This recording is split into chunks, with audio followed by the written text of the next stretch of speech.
OK，嚟到2016年 Mathematics Paper 2嘅第10題。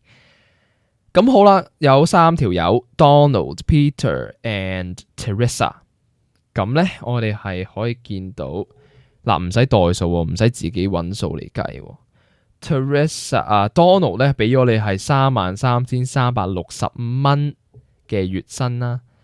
咁其實 Donald 係25% higher than that of Peter。OK， 咁其實好簡單啫。嗱 ，Peter 幾多咧？咪即係 Donald 嘅33,360除1加25% 咯。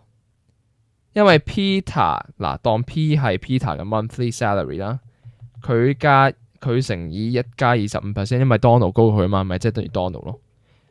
OK， 咁 Donald 係33,360啊嘛，咁所以佢呢個數就係等於 Peter 嘅 monthly salary 啊。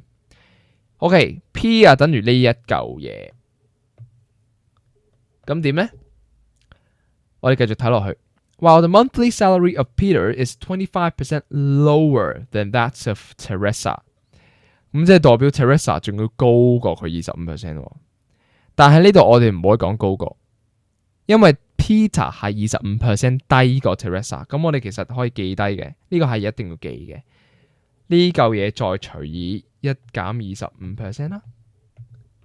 OK， 嗱有好多 misconception 就係因為Peter 係25% 低過 Teresa 啊嘛，咁咩 Teresa 係25% 高過 Peter 咯，咁我咪33,360除1加25%，咪再乘翻1加25% 咯，咁咪33,360咯，咪 B 咯，錯嘅呢個係 OK， 人哋係 Peter 低過 Teresa 25%，咁我哋應該係用除數嘅 OK。33,360除1.25啊，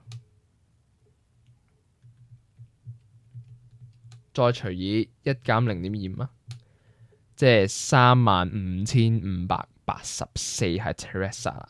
OK， 咁所以 Option C 係個答案啦。